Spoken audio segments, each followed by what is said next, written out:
FTP நேயர்களுக்கு வணக்கம். இன்று நம்முடன் ஐயா ரவீந்திரன் இணைஞ்சிருக்கார். சார் வணக்கம் சார். வணக்கம் சார். அதிமுகவில் லாஸ்ட் 1 வீக்கா இந்த குழப்பம் கொஞ்சம் தெளிவடைந்து இந்த எஸ்பி வேலுமணி தரப்பு மீண்டும் எடப்பாடியோட காம்ப்ரமைஸ் ஆரம்பம் தெரியுது. தாவேக்கா தரப்பு அவங்களுக்கு கதவு அடைக்கப்பட்டதாக தெரியுது. ஸோ எப்படி பார்க்குறீங்க? எடப்பாடி மீண்டும் போல்டாக நின்றுட்டாரா? விஜய் எம்ஜிஆரோட 5 விழுக்காடு அதிகம் வாக்கெடுத்த தலைவர். 77 எம்ஜிஆரோட 5% அதிகம், 4.5. ஆனா 108 வந்ததுனால அவர் சில இடங்கள்ல இந்த திமுக ஸ்டாலின் முதல்வர்கள் சொல்லி வந்த ஒரு சந்தர்ப்பவாத கூட்டம் இருக்கு, அவர் 13 பேர், இவங்களுக்காக அவர் ஈல்டாக வேண்டிய ஒரு சூழ்நிலை தெளிவா இருக்குது. தெளிவா இவர் ரட்டன் பண்டிட் வெற்றி வேலை ஓஎஸ்டியா போட்டாலும் எந்த தப்பும் இல்லை. அதை ரிவோக் பண்ணதுதான் இவங்க அதை வச்சு ஏதோ பெரிய ஊன்னு கத்தனவும் ரிவோக் பண்ணதுதான் விஜய்க்கு லீடர்ஷிப்புக்கு ஒரு சின்ன பின்னடைவு. அது 108 இருக்கனால தான் அந்த பின்னடைவு காரணம். இப்பவும் ஸ்டெபிலிட்டிக்காக அவர் 108ல இருந்து 144 கொண்டு வந்துட்டார். ஆனா அந்த 25 பேரை லெட் டவுன் பண்ணக்கூடிய அளவுக்கு இந்த செல்வ பெருந்தகை அவரு ஒரு அல்டிமேட்டம் கொடுக்கிறாரு. காங்கிரஸ் தலைவர், தமிழ்நாடு மாநில காங்கிரஸ் தலைவர் செல்வ பெருந்தகை சகோதரர் என்ன சொல்றாரு? அந்த 25 பேர்ல யாரையாவது மந்திரி சபையில பாஜக கூட கூட்டணி வச்சு ஜெயித்தவங்களை சேர்த்தா நாங்க எங்க தலைவர்கிட்ட பேசி ஆதரவை விட்ரா பண்ணதுக்குள்ள வேலையை பார்ப்போம்னு ஒரு அல்டிமேட்டம் கொடுக்குறாரு. சிபிஎம் சிபிஐ அதே அல்டிமேட்டம் கொடுக்குறாங்க. விடுதலை சிறுத்தைகள் அவங்கள மூலமா தாங்கள், ஏன்னா விஜய் அது 25 ரூபாய் பார்த்தாரு, ஃபெசிலிட்டேட் பண்ணார். நீங்க இல்லைன்னு சொல்ல முடியாது. அன்னைக்குள்ள காலகட்டத்தில் ஃபெசிலிட்டேட் பண்ணார்.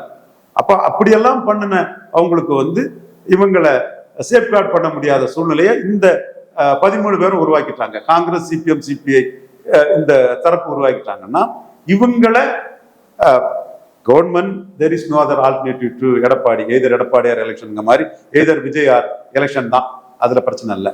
அதுல நம்பர் கரெக்டா இருக்குனுங்கிற ஒரு அபண்டன் காஷன்ல மட்டும் இல்ல, கூட்டணிக்கும் இவங்க தேவைன்னு விஜய் நினைக்கிறார். இந்த பலகீனத்துலதான் இன்னைக்கு எடப்பாடி விளையாடுறாரு.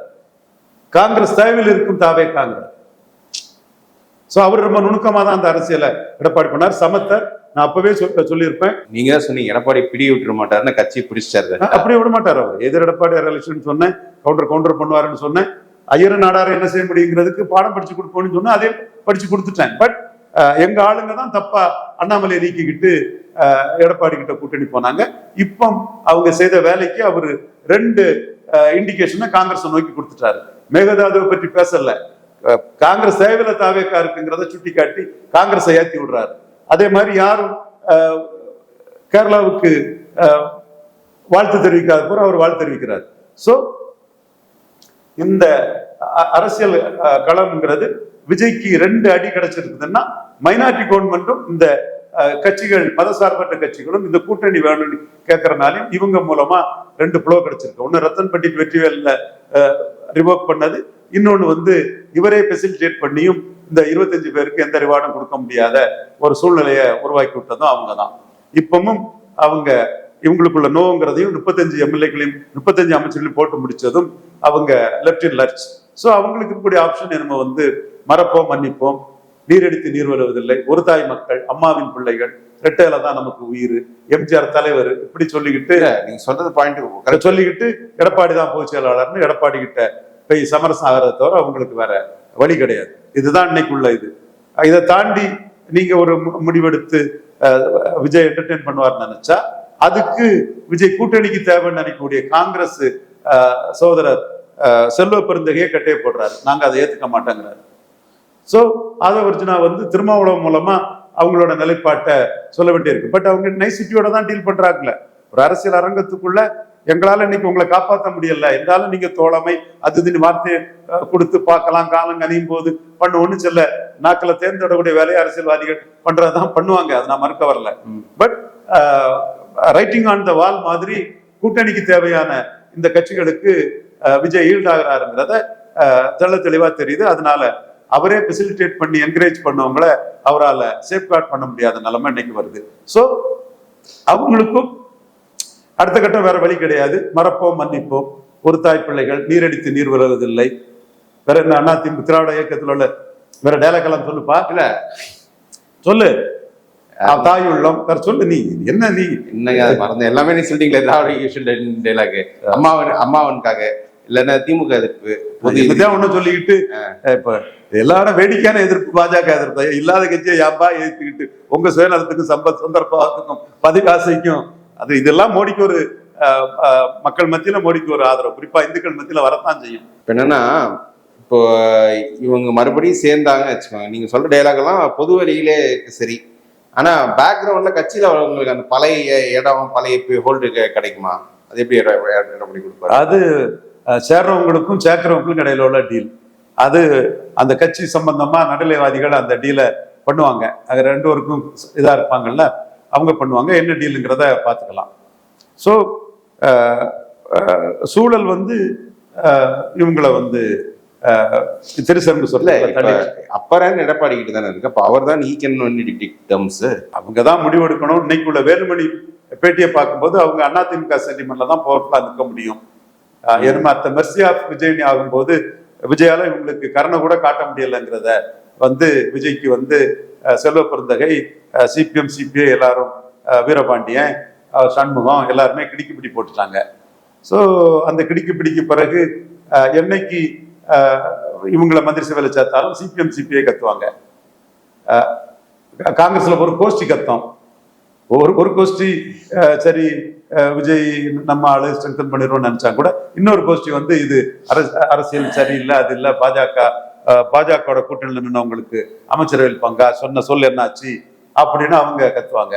ஸோ இவங்களுக்குள்ள அந்த அமைச்சரவை கதவுங்கிறது அடைக்கப்பட்டதா தான் நான் பாக்குறேன். இல்ல சரி, ஓகே. இப்போ ஹைபோதெட்டிக்கலி ஸ்பீக்கிங் அந்த 25 பேர் இப்போ டிஸ்குவாலிஃபிகேஷன் என்ன ஆகும்? டிஸ்குவாலிஃபிகேஷன் வந்து நீங்க கோர்ட்ல வாதி வந்து கேஸை வித்ட்ரா பண்ணிட்டா மேட்டர் முடிஞ்சது இல்ல. எடப்பாடி வித்ட்ரா பண்ணிட்டாருன்னா கேஸ் முடிஞ்சது. அவங்க on top of the speaker போயிட்டு, ஏன்னா இன்னைக்கு 25 தொகுதியில் இடைத்தேர்தல் வந்தா தாவேக்காக்கு தான் பெரிய அட்வான்டேஜ். அவங்க நான் வந்து விஜய் இப்படி மைனாரிட்டி கவர்மெண்ட்ல சிறப்பாகி செல்வ பெருந்தகையாலையும் சிபிஎம் சிபிஐயாலையும் நாளுக்கு நாள் வந்து தன்னோட முடிவுகளை மாத்துறதும் தன்னோட ப்ராமிஸ ஏடிஎம்கே டிசிடென்ஸுக்கு செய்ய முடியாம இருக்கிறதுக்கும் அவரு ஸ்னாப்போல் டிசல்யூஷன் பண்ணி போனாலே வெற்றி கிடைக்குன்னு தான் நானே சொல்றேன். ஸோ அப்படி இப்போ 25 அட்லீஸ்ட் 25 தொகுதியா டிஸ்குவாலிஃபை பண்ணி போனா நல்லது. பட் ஆனா அவர் வந்து அப்படி பண்ணா அந்த மீட்டிங்ல இவங்க என்னென்ன பேசுனாங்க அந்த மாதிரி ஒரு பேக்லாஷ் வரும்னு நினைக்கிறீங்களா? 25 முதல்ல டிஸ்குவாலிஃபிகேஷன் வந்து சேம் சைடு கோல் மாதிரி கவர்னர் தான் பண்ணணும். அதுக்கு பிறகு they will be totally at the hands of TVK. அப்புறம் டிவிகே பாதி வரைக்கும் டிக்கெட் கொடுக்கலாம், பாதி வரைக்கும் டிக்கெட் கொடுக்காம இருக்கலாம். ஸோ பட் இப்போ செட்டர்னிட்டி இல்ல இதுலயுமே. ஸோ அப்போ அதிமுக காம்ப்ரமைஸ் ஆகுதான். இப்போ எடப்பாடி கிட்ட காம்ப்ரமைஸ் ஆயிட்டு நெக்ஸ்ட் 5 இயர்ஸ் இங்க ஓட்டுறது தான் இல்ல. அவங்களுக்கு அடையாளம் எம்ஜிஆர் ஜெயில தான் இருட்டாலே, அந்த அடையாளத்துக்குள்ள போறதுதான் அவங்களுக்கு பப்ளிக்ல இருக்கும். ஏன்னா கேடஸும் சில இடங்கள்ல கொஞ்சம் கமலக்கண்ணன் ஒருத்தர் அவங்க வந்து ஏறி அடிச்சிட்டாரு அங்க கரூர்ல, எம்ஆர் விஜயபாஸ்கரை அவரே உடைச்சிட்டு போயிட்டார்ல. அங்க இங்க வேலும் இவரு சிபி சண்முகம் அட்வொகேட் கொஞ்சம் போறதுனால அங்க பூட்டு போட்டாங்க. அங்கேயும் பசுபதினு ஒருத்தர் வந்து பெருசா இது பண்ணாரு. இந்த சிச்சுவேஷனே சிக்கலா இருக்குங்கிறத வீரமணி புரிஞ்சுக்கிட்டே தான் டீல் பண்ணாரு. ஸோ இந்த ஸ்பிரிட்டோட தன்மை மற்ற ஸ்பிரிட்ல இருந்து மாறுபட்டு தானே. ஏன்னா மற்ற ஸ்பிரிட்ல மெஜாரிட்டி எம்எல்ஏஸ் எடப்பாடிக்கிட்டு இருந்தாங்க, இதுல அப்படி இல்லைன்னாலும் அந்த ஸ்பிரிட்டுக்கான காசு வந்து மாறுபட்டு தானே இருந்தது. ஏன்னா இவங்க எல்லாமே எடப்பாடியை வந்து நான் வந்து 2 ஜாதி ஆட்சி, ரெட்டலைக்கு போடக்கூடிய வாக்கு எடப்பாடி பழனிசாமிக்கு போடக்கூடிய வாக்கு, எடப்பாடி பழனிசாமிக்கு போடக்கூடிய வாக்கு நம் இனத்தை அழிப்பதற்கு நமக்கு எடப்பாடி பழனிசாமிக்கு நாமே கொடுக்கும் அதிகாரம்னு பேசினேன். அதற்காக எடப்பாடி பழனிசாமிக்கு விளையாட கொன்ற அல்லாதவர் போடக்கூடாதுன்னு நான் பேசினேன். இதெல்லாம் மீறி அவர் எடுத்த ஓட்டு அவருக்கான ஓட்டு தானே. எவன் போட்டான் எவன் போடலங்கிறது வேற விஷயம். 27 விழுக்காடு எடுத்தது அவர் தலைமைக்கு விழுந்தது தானே. அதை நம்ம ஆனஸ்டா அக்செப்ட் பண்ணி தானே தீரணும். இப்ப நம்ம செங்கோட்டையன், லோகேஷ் இவங்களெல்லாம் வச்சு எம்ஜிஆர் ஜெயலலிதா ப்ரொஜெக்ட் பண்ணி விஜயும் பலகீனப்படுத்தினாரு. 20 மக்களவையில் எடுத்ததுக்கு 21 எடுத்துட்டாருல்ல. So accept the reality. நானும் வந்து தென் மாவட்டங்கள்ல அவருக்கு எதிரான எல்லா வேலைகளையும் செய்தேன். அண்ணாமலை நீக்கத்துக்கு பிறகு ஒப்புக்கு சப்பா தான் அண்ணாமலை பேசினாரு. விளையாட கவுண்டர் ஜாஸ்தி போடலங்கிறது எனக்கு தெரியுது. ஆனா விளாளக்கவுண்டர் மையமா வச்சுதான் பிரஜாதிகள் அவருக்கு எதிராக நான் திருப்பினேன். அதுல பல ரீசன் உண்டு. பெரிய மனிதர் சின்ன புத்தின்லாம் பேசினேன். ஸோ எல்லாமே நடந்து வந்து அவர் வந்து ரெட்டலையிலே 21 விழுக்காடு எடுத்துட்டார் இல்லையா. அந்த தைரியத்துல தான் அவரு காங்கிரஸுக்கு ஃபீலர் விடுறாரு. நாம தான் சொன்னேன் எங்க ஆட்கள்கிட்ட, அண்ணாமலை நீக்காதீங்கன்னு. மாஸ்டர் ஆர்ட் ஆஃப் டீச்சிங் எடப்பாடிங்கிறது நம்ம தான் சொன்னோம். சார் இப்போ இந்த அதிமுக இந்த இப்போ எடுத்த இந்த 21% இது வந்து அவர் அப்படியே அவர் தன்னுடைய ஓட்டா கட்ட மெயின்டைன் பண்ணி எடுத்துட்டு போயிடுவாரா? சார் இவ்வளவு எடப்பாடி கடையில எடுத்த ஓட்டுக்கு நான் மரியாதை கொடுக்குறேன்னு தானே சொன்னேன். பல நானே என்ன சொன்னேன், விஜய் ஓட்டு எடுக்க எடப்பாடி கீழே போயிடுவாரு, 75 வந்து 20-30க்கு மேல வரமாட்டாருன்னு சொன்னானா இல்லையா. அதே வேளையில அவரு சேலம், தருமபுரி, விழுப்புரம், சிதம்பரம், கள்ளக்குறிச்சி, நாமக்கல்ல நல்லா இருக்காருங்கிற அந்த இதே நான் சொல்லிட்டு தான் இருந்தேன். எல்லா இடர்பாடுகள், எல்லா சிக்கல்கள், ஏன் மோடி கூட இவரை சிஎம் கேண்டிடேட்டா சொல்லல எங்களோட முயற்சியில. சோ இவ்வளவு இருந்தும் ஓட்டு எடுத்துட்டாருன்னா அந்த ஓட்டுக்கு ஒரு மரியாதை கொடுக்காம பேசணும்னா நம்ம we are deceiving ourselves, நம்மளே ஏமாத்திக்கணும்னு தான் அர்த்தம். அது நம்ம செய்யக்கூடாது. அன்னைக்கும் நான் அவருக்கு வந்து அந்த 10.5 சேலம், தருமபுரி இந்த பெல்ட்டுக்குள்ள ஸ்டாலினோட பெரிய தலைவரா இருக்காங்கிறத தான் நான் மதிச்சுதான் அந்த இடத்துக்குள்ள பேசினேன். இப்பவும் அவருக்கு எடுத்த ஓட்டை நம்ம மதிச்சு பேசலைன்னா அது தவறா போயிடும், நம்ம தப்பு கணக்கு போடுறதாட்ட ஆகி போறோம். பட் அவரு எப்படிப்பட்டவருங்கிறதுக்கு சதீஷன் வாழ்த்தும் காங்கிரஸை நம்பி தாவேக்கா இருக்கணும். அவரு காங்கிரஸ் கூட்டணிக்கு என்னைக்கே வரக்கூடிய தேர்தலுக்கு இன்னைக்கு அவர் ஃபீலரோட ஆரம்பிச்சுட்டாருங்கிறதையும் நாம கண்டுபிடிச்சு பொது வெளியில சொல்றோம். அதனாலதான் பிஜேபி அவர் பெருசா இந்த 2 வார பாஸ்ல பெருசா பிஜேபி ஒண்ணுமே கவலைப்படலாங்க. என்னங்க கன்னியாகுமரி டிஸ்ட்ரிக்ட்லே பொன்னாருக்கு ராஜ்யசபா கொடுத்து மந்திரி ஆக்கியிருக்கணும். அவருக்கு டிக்கெட்டும் கொடுக்கல, 5 தொகுதியிலும் 3ஆவது போயிட்டு அங்க ஒரு முஸ்லீம ஒரு இந்துவ கேண்டிடேட்டா விஜய் போட்டிருப்பாருன்னா அந்த ஒரு சீட்டு கூட வந்திருக்காது. மயிலாப்பூர்ல தத்திக்கு கொஞ்சம் தாளம் போட்டுதான் டெபாசிட். என்னங்க பிஜேபி இங்க இருக்குது? பிஜேபி சென்ட்ரல்ல பவர் இருக்குல்ல, கட்சி என்னங்க இருக்கு. மோடி பிரதமருக்கு ஒரு வேல்யூ இருக்கு, அதை வச்சுக்கிட்டு ஏதாவது பண்ணணும்னு நாங்களும் முயற்சி பண்றோம். இப்ப நீங்க சொல்றது 2029ல 2வது இடம் யாருக்குன்னு முடிவு பண்றதே மோடி தான். இன்னும் நினைச்சா அவங்க ப்ராப்பரா ஸ்ட்ராட்டஜிஸ் பண்ண முதல் இடத்துக்கு கூட வரலாம். ஏன்னா நீங்க ஆப்ஷனா சொன்ன சில தகவல் வச்சுன்னு சொல்றேன். இல்ல 3 வருஷம் இருக்கு வம்சி.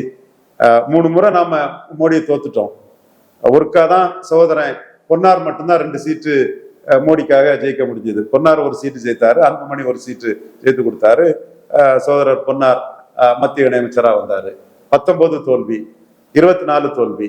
29ல சூழ்நிலைகள் நமக்கு சாதகமா வரும்னு எதிர்பார்க்கிறோம். 19, 24 கரெக்டா பாலிடிக்ஸ் பண்ண ராகுல் வந்து 29ல ஒரு தருமாற்றம். 29ல திமுக எப்படி அவருக்கு எதிர்பார்த்தா இப்ப கூட நாங்க வந்து அகிலேஷ் யாதவ் என்ன செய்யணும்னு எதிர்பார்க்கிறோம்னா, காங்கிரஸை காலி பண்றதுக்கு இங்க ஸ்டாலின் அசரத்திரா இருந்து விஜய் மூலமா எடுத்த ஓட்டுக்களை ஓட்டு மாதிரி அங்க ஓட்டு எடுத்துடக்கூடாதுங்கிறதுக்காக அகிலேஷ் யாதவ் காங்கிரஸை கலத்தி விட்டுக்கிட்டு பூமிகாரையும் பிராமின்ஸையும் காங்கிரஸை காலி பண்ணதுக்கு கேண்டிடேட்டா போடணும். பிஜேபியை காலி பண்ணது தானே விஜய் வந்து 2 பிராமணர்களை மந்திரி ஆக்குறாரு, தப்பு இல்ல, அவரோட அரசியல். அதே மாதிரி அகிலேஷ் யாதவ் பூமிகார்ஸையும் பிராமின்ஸையும் கேண்டிடேட் போடணும். பொது தொகுதியில தலித்துகளை கேண்டிடேட் போடணும். அப்ப யாதவ், முஸ்லீம், தலித்து, பிராமின்ஸ் அகிலேஷ் யாதவ் வந்துடணும். ராகுல் காந்தியை ஒண்ணும் இல்லாம ஆக்கிடணும். ராகுல் காந்திக்கு சோசியல் பேச அவர் ஸ்ட்ரெங்தன் பண்ணிடலாம்னு நினைக்கிறதுக்கு முன்னாடி, அவர் யோசிக்கிறதுக்கு முன்னாடி அடிச்சு தள்ளிடணும் அகிலேஷ் யாதவ். இதுதான் நாங்க எதிர்பார்க்கிறோம். ஓகே, சரி சார். நன்றி. கேள்வி பதில் சொல்ல மாட்டேன் sir. Thank you sir. Thank you sir.